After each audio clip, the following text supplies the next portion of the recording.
Hi everyone, it's Karla Rains and James Holmes are together today to talk Differentiation Zone and Differentiated, the book. James, you've been on this journey with me for many years now, and you have been with me through the genesis of the idea, really.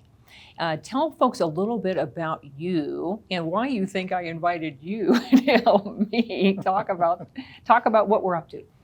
Yeah, I think it's the real world experience. I've been fortunate in my role as executive director of Cherokee Ranch and Castle Foundation to work with you directly. And we began working together a few years ago to really set out a bold 50-year plan for Cherokee Ranch and Castle Foundation, and really pulled apart an organization that was nearly 20 years old and tried to figure out how to create relevance for the future and how to break some paradigms, which was really impactful. And so, yeah, I think that my starting point with you goes back quite a long ways, and it's a very practical way as well. Okay, fabulous. And so you've read the book. You were one of my first kind of group of early readers to give me such valuable feedback. If I said, "Hey, James, what should I say to folks? How should I pitch the book?" What would your advice be to me?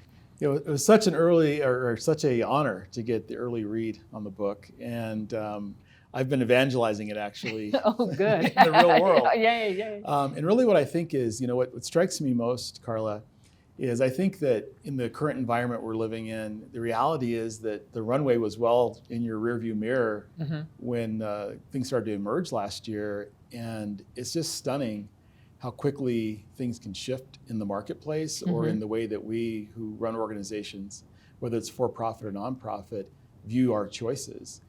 And I think your book does a great job of helping to break a lot of old concepts about what we should be doing as leaders, what's most important, as we look at how we lead our organizations, and gives a lot of practical, actionable guidance that I think anyone can use to really navigate kind of these choppy waters we're going through now, but more importantly, to see this as a stepping stone to something much greater. So looking 2, 5, 10 years down the road, how do we look at things differently as leaders?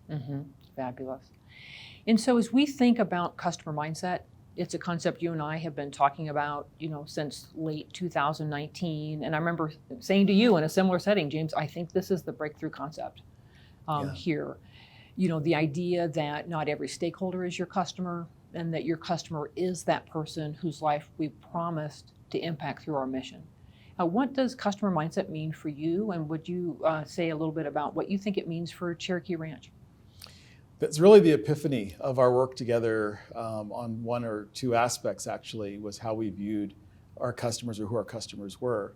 In our case, being a nonprofit, there are a lot of people that are stakeholders going all the way back to the heritage of our foundation, people that knew our founder, people that were involved over the last 20 years as the foundation evolved, who had very strong feelings about what we ought to be doing as an organization.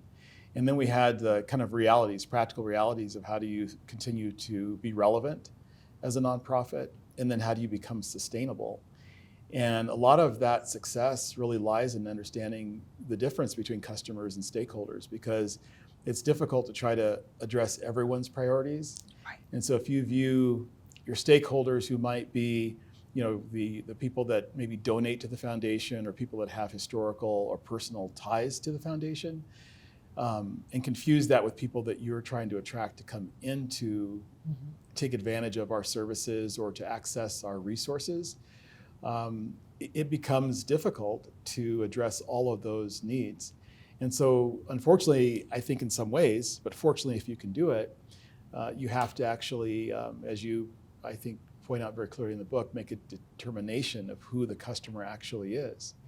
I think on the for-profit side, when I look at the way and the choices that leaders have to make, shareholders and what is important to shareholders may not be the same thing that's important to the end user or the customer of the product or service. And so that creates a requirement really for people that are leading these organizations to make choices about who they're addressing, the decisions they're making, who they're meant to impact the most. Excellent. James, one of the things I wanted to visit with you about is this growing trend and importance of of having a purpose or having a mission. And we're seeing that across the business community, right? The corporate world as well as the nonprofit world. And so more and more executives are looking, to be purpose driven and to then develop strategies that help them achieve their purpose.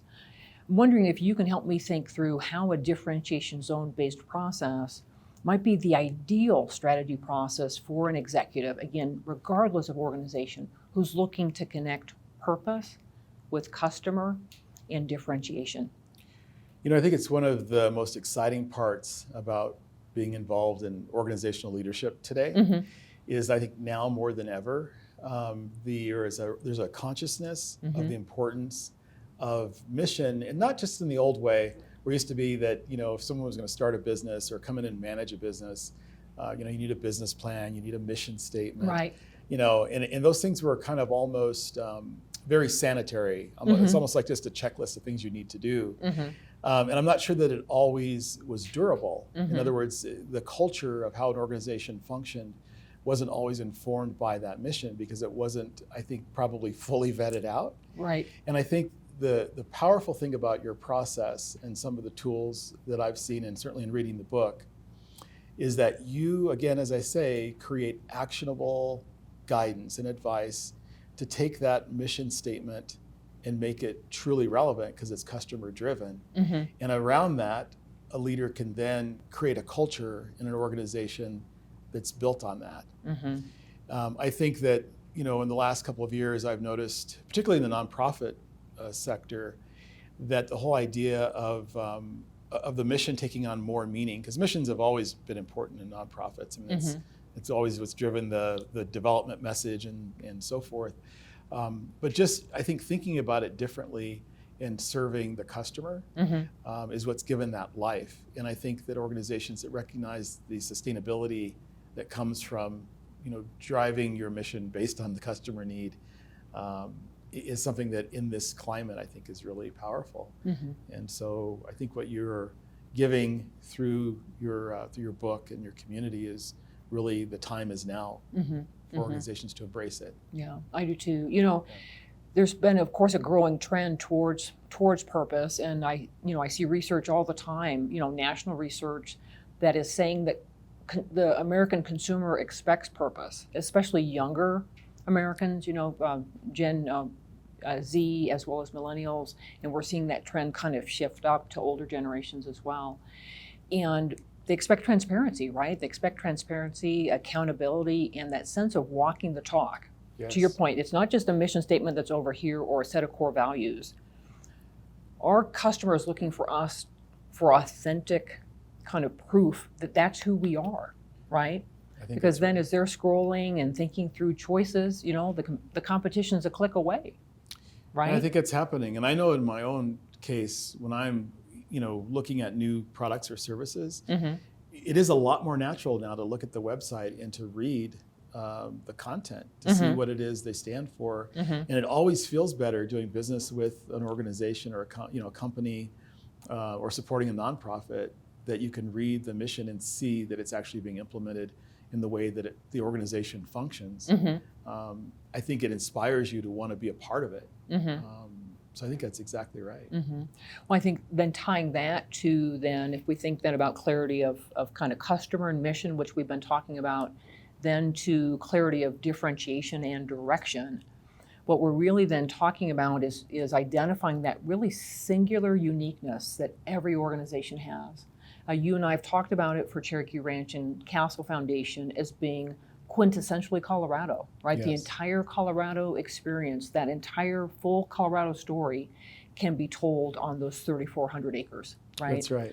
And then how that kind of genuine uniqueness then powers differentiation and then direction to say, we're going here because this is who we are, this is what's true about us, this is what makes us special. Our customers care deeply about that, and that then is that fuel, right? That's right. To move us forward. And it changes the way that I think employees think about the organization. I remember when we were in the middle of our work and you first came up with that concept that we are in a privileged position to tell a 55 million year old story. Right. And sharing that with our staff and making that part of the way we think of our work.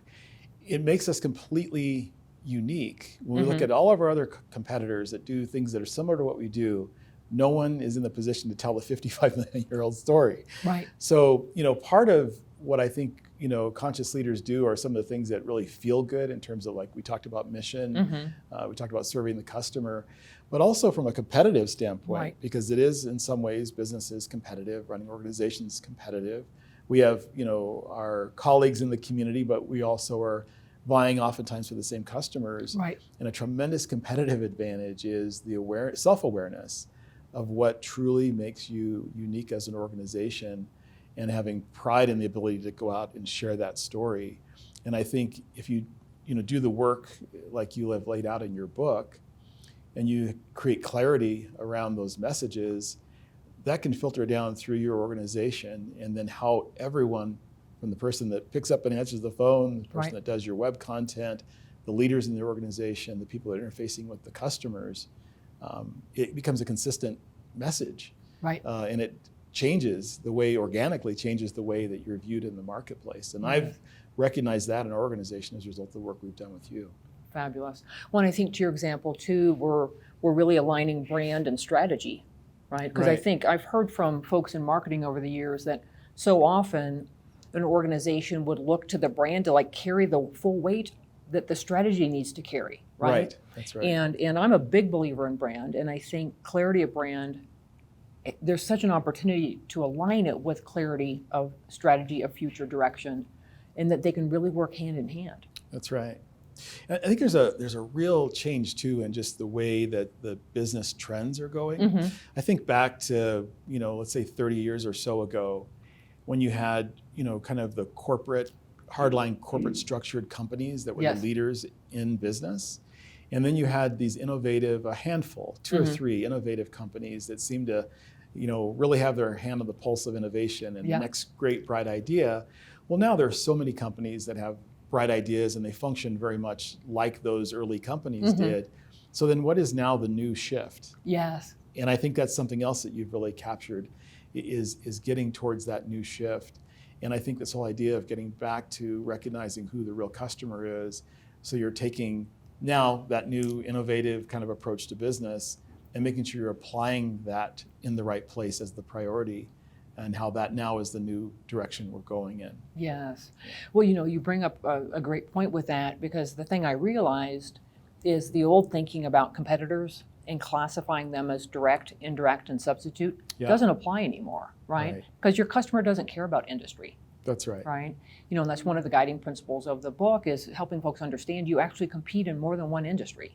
Right. And there's a good chance that you actually have competitors, number one, that you don't even know about. Right. Because they are a keyword or click away for your customer. That's right. And B, they're likely catapulting in or kind of entering your space without you ever even knowing about it. And you can't limit that, because again, your customer can go find those folks without you having any clue. That's right. And, another interesting, as I was reading through your book, there was something in that made me think a lot about the DIY culture. And not only do organizations or companies, particularly in the for-profit side, have their own true competitors that are traditional, but in some ways the customer can potentially become the competitor. Yes. Because of the DIY culture. So if you're in a service business, as an example, or maybe you provide a product that someone could go online and use a DIY platform to create something similar, they might make a choice to not engage. So what is it that you're providing beyond the product itself or the service that's going to create the desire for them to align with you? And a lot of times I think it's your clarity of purpose, communicating that purpose, and the inclusion to make them feel like they're part of something greater than they might go off and create for themselves on their laptop. And I think that's just a whole nother thing that we're just starting to see the beginning of. But I think you've touched on a lot of aspects of how companies can look to address that. Well, I'm a big believer in kind of focusing some key trend areas. I very much pay attention to what's happening in retail and consumer trends, because I believe that that's the bellwether. Right? Yes. Because each of us is a person in the world, whether I am, looking to see an offering that Cherokee Ranch might have available, or I'm thinking about buying a car or relocating or whatever it might be. Yes. I am I am that same person all the time as I'm evaluating those choices, as I figure out what matters to me and what matters the most. That's right. Yeah. I'm wondering, you have a great experience on boards of trustees, and we know that trustees, especially in museums and for universities and schools and other organizations, play such a pivotal role in setting strategy. Yeah.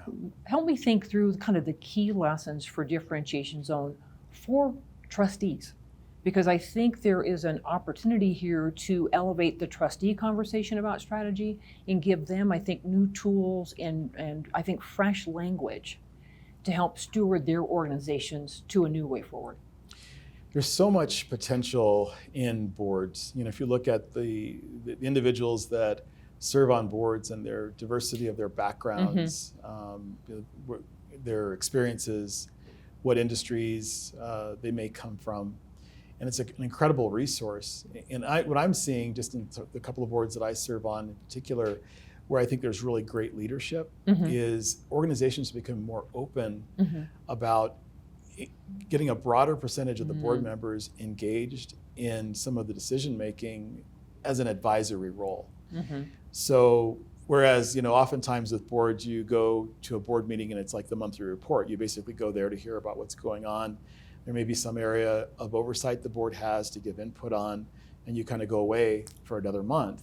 What I'm seeing as maybe a trend is that you're actually being called upon a telephone call somewhere between last month's board meeting and next month's board meeting to talk about decisions the organization is trying to make and to gain your specific input, and then seeing that input then be shared at that next board meeting. And what that does is it fosters a sense amongst the board member that they have a lot of value to add. And it goes back to that whole idea of what kind of culture is being created, because then you feel a sense of ownership, very much collaborative ownership in the organization's future. And so this is just another one of those shifts that I think your book to me feels very much looking forward. So, I even think about, a few months ago, thinking about decisions to be made for the next year. So the year we're in right now. And when I shared some of that with you, you're talking to me about the next year. Right. So, you're saying, do your practical planning for the next year, but you really ought to be talking about the following year and looking at the needs for the following year. And I think that is another shift that I see that could benefit organizational leaders from really engaging in the book and in your community, is to recognize that planning is really not what's going on the next 6 months. It's really where you want to be 18 or 24 months from now, and then deciding what today's decisions are that'll influence that outcome. Because before you know it, we're there. Right. Yeah. And being able to anticipate those changes, right? Right. You might recall that when we talk about the external context, I kind of provide I think a new way of thinking about forces and trends, categorizing them as either shapers or drivers. Yes. And shapers being really those things that provide almost like the guardrails, if you will. The drivers really the propulsion. Yes. And I've thought about it in terms of, and my advice to folks is to identify what's going to shape or drive what your customer does, because that's what matters the most, right? That's what matters the most. And so if we think about something like the K-shaped economic recovery that we're living through, depending on your mission, that reality might be a shaper or a driver. Right. And so does that make sense? I mean, that's how I thought about it. And so we can apply that same kind of construct of shaping and driving for your customer to all the different kind of force and trend categories there are, and identify which are the ones that really are the unavoidable ones for us. Well, I think, you talk about the K-shaped recovery and just the environment we're in right now. I think that customers in this environment are looking for leadership. Because I think there's so much that's really unknown, and things are always changing. And the turning point moment at this particular time, it keeps getting kind of pushed back, right? So it creates a lot of uncertainty amongst our customers, and they really do look to us for leadership.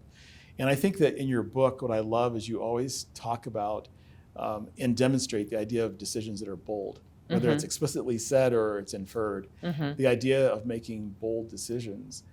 And I think that's what people are looking for, is that, bravery to Right. make the hard decisions to help show the way, because there's Yes. just so much uncertainty.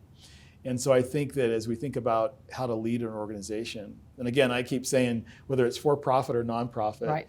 a lot of those principles are very much the same. Bold thinking, not relying on the old methods, the things that, again, I talked about the old process of you need a business plan, a mission statement. You do, but what does that mean now in today's world? Back when we used to try to evaluate our organizations, we used to do this thing called SWOT. Right. Well, that's ancient. Ancient history now. Archival. Yeah. It's like using a hand beads to count instead of a calculator. Things have changed, and I think you really lay that out in a way that's practical. I think if your book was just theoretical, and someone who reads your book without having the privilege of working with you and understanding a lot of your language and how you perceive, helping guide a leader, and it didn't give the average person, the average executive, an opportunity to really understand, okay, how do you make it practical? Right. It wouldn't have the value that it's going to have in the marketplace. What I think really makes your book valuable is that you make it practical. So someone could read it, understand it, adopt some new ways of thinking for sure, be inspired by bold decision making, and then step into it. And I think that's that exists. In what you're doing. So. Thank you. Yeah. Well, we share a love for art. We're both practicing artists, and I think you probably, like me, have found that your experience as an artist informs your leadership, Yes. your boldness, your creativity. I believe very much that creativity is essential in strategy. Yes. And again, to your point, if we're going to be boldly innovative today, we can't do that without originality and creativity. I'd love to get your sense on that a bit as an executive, and advice you might have for other executives who are kind of finding their way to step into that space. Yeah, it's interesting how creativity influences the analytical decisions that we make. And I'm an abstract artist, so I think about things creatively in abstraction, right? And so taking something that's very recognizable, but you do it from a very different way, right? Where it's not, the lines aren't quite as hard, And I think that in decision making, that way of thinking really serves itself well under distress. So in an environment like we're in right now, being able to actually think about things in a more creative way, solving even just the simple questions that need to be answered, addressing just the basic things, but doing it creatively provides more options. So I think there's kind of the linear way of thinking that's more analytical, that certainly has its place. I think all these things have their place. But when it comes to making decisions in a ever-changing environment, especially when the goalposts are moved, the rules are changed, things are not as they normally have been, and then you recognize that they're probably going to be something different at the end. I think being able to bring creativity to the decision-making process has made all the difference in the world. And I think that any leader that does something creative, whether it's paint, plays an instrument, spends time reading, nonfiction, things that aren't like necessarily of the hardline world.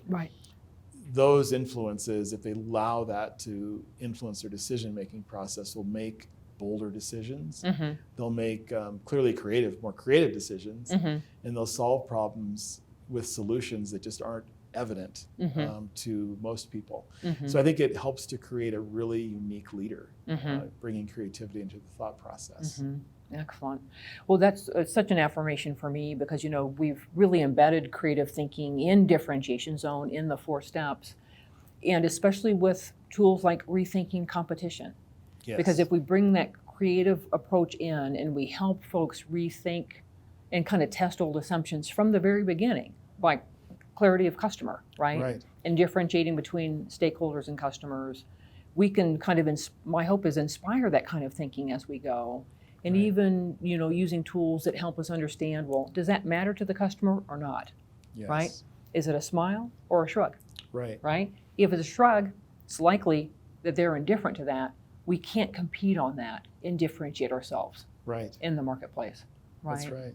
And even thinking about competition more broadly, in identifying, again, what's unique to us, what's simply ordinary, and where do the competitors have an edge?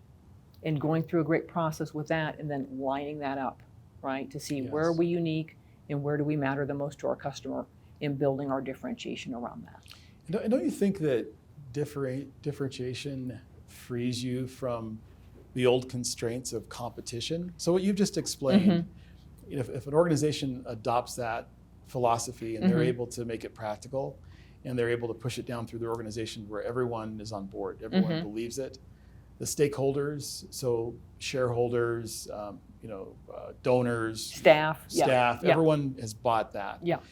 And you start looking at it, it's like this idea of not having a competitor because no one else can tell the 55 million-year-old story that we tell, our organization. We may compete on a service that we provide, or there are others in our community that provide a similar service.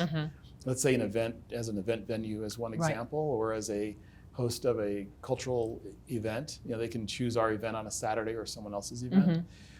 Those are definitely places of competition for a engagement. Right. But if we really are focused on our true customer, and we are clear about what differentiates us, and we're able to communicate that effectively, it isn't just about what we have on our calendar on a Saturday night. It's about someone deciding that they're going to invest in our organization or glean something from our organization that's important to them. And it just changes the whole dynamic. We recognize we have competitors for events, but no one competes with our organization. And I'm speaking that in a way that anyone can adopt that if they do the work to have the outcome. Exactly. Which then it's both a genuine differentiation, and again, we're not trying to be everything for everybody, right? And we are really kind of taking that kind of defining and unique characteristic and using that to propel our future. That's right. And I see that, and I read that clearly in your book as well. Because otherwise, as we know, it's we're all in that commodity space, right? Which is that's a downward slope, right? To trying to compete on cost or just being one more that's essentially equivalent on 50 pages of a Google search. Right. I spent a long time, as you know, in the financial services industry where, what my competitive advantage was a commodity, which is an interest rate. So that's the worst place to be staking your claim, because all it takes is someone to come along with a quarter point difference on a given day for whatever reason. Their model's different, their cost structure's different. And then all of a sudden, all the things that you do to build this nice warm feeling with that customer are up against the practicality of how much am I going to save if I take a different decision. And we've painfully had to experience that from time to time. And you could never rely on that as being your differentiation, as your cost, because it's a commodity. So it has to be something much deeper than that. Much deeper for getting to true competitive advantage. That's right. Yeah. James, one of my hopes for Differentiation Zone is that we can really elevate equity to a strategy conversation, because I believe equity and inclusion are truly strategic issues today.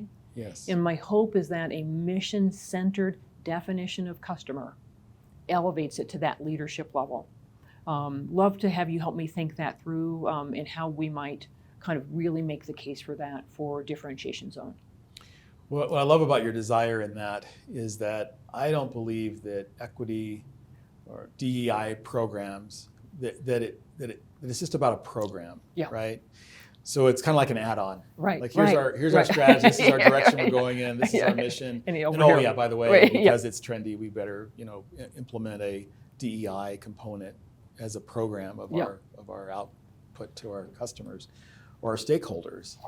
I think that really undersells the opportunity to really be able to make an impact. And if someone's just a hardcore business person, tremendous advantage coming your way if you can really do what you've just suggested, which is make it part of your culture, part of your long-term strategy, because it isn't a trendy thing. It is definitely something that we see. It's real. That it's real, and it's going to be here, and it's going to be the future. So for any organizational leader or any C-level executive in an organization or in a company, it's the opportunity to really do something that's sustainable, that's meaningful, it's important. It's the right thing to do. Representation does matter, as they say. And I think if it's incorporated, the sincerity will shine through. And the customer, getting back to what we've talked about, and the customer's, what the customer considers to be the highest value, is going to recognize that it's not just a program, but that it's something that's part of the organization's ethos. It's what they want to evolve to, or want to continue doing if they're already doing it well. And so I think that making it practical and making it real and lasting is to make it at a very high level. And how does it impact the customer? And then making it part of what is the future. And not, again, think of it not as a program, but really as a vital part. And people, they're smart enough over time to figure out, through transparency, voluntary or otherwise, what's real and what's positioned. And I think that in that area, I don't think it serves a company to be positioned. I think it really needs to be part of what they truly believe and are working towards implementing. Well, and I think, to that example, if we go back to, our definition of customer as the person whose life we promise to impact through mission delivery, step one of Differentiation Zone is really understanding our customer, both those we serve and those we have not served well historically. Yes. And so my hope is, as we kind of embrace personas and the full appreciation and understanding of our customers, we, from the very beginning of our process, honor both, right? And we ensure that the person whose life we promise to impact and yet is not involved with us yet, right?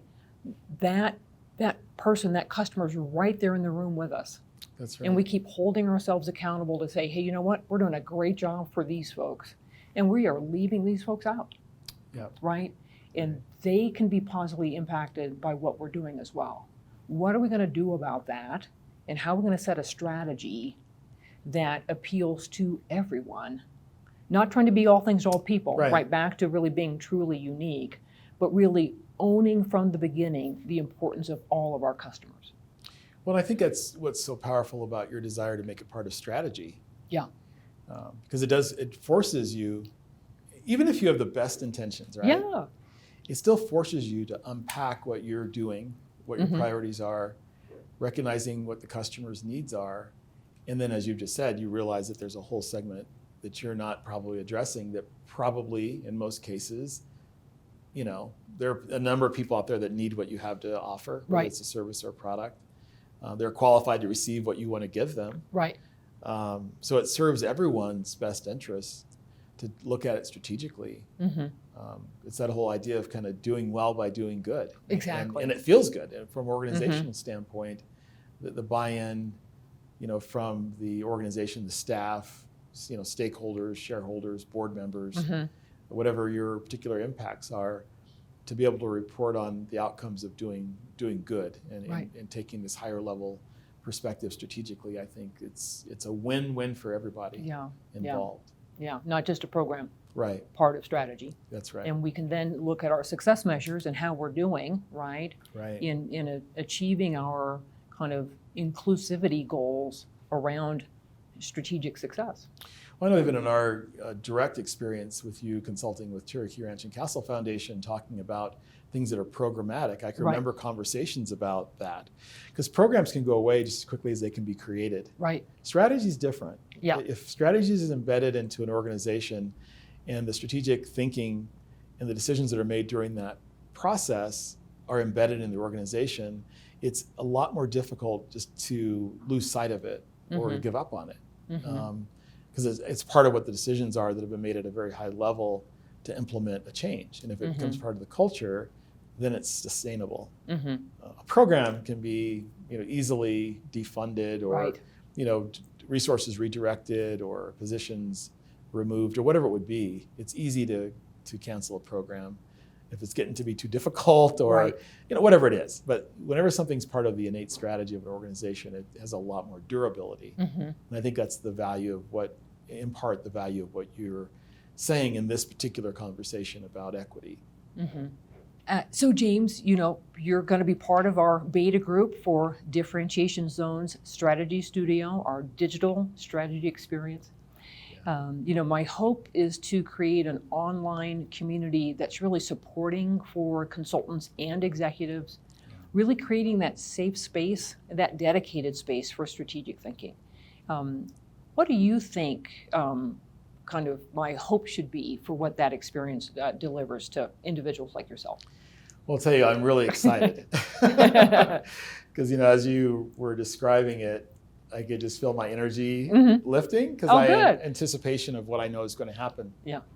I think that, during this recent period, you really were an early leader in gathering groups of individuals.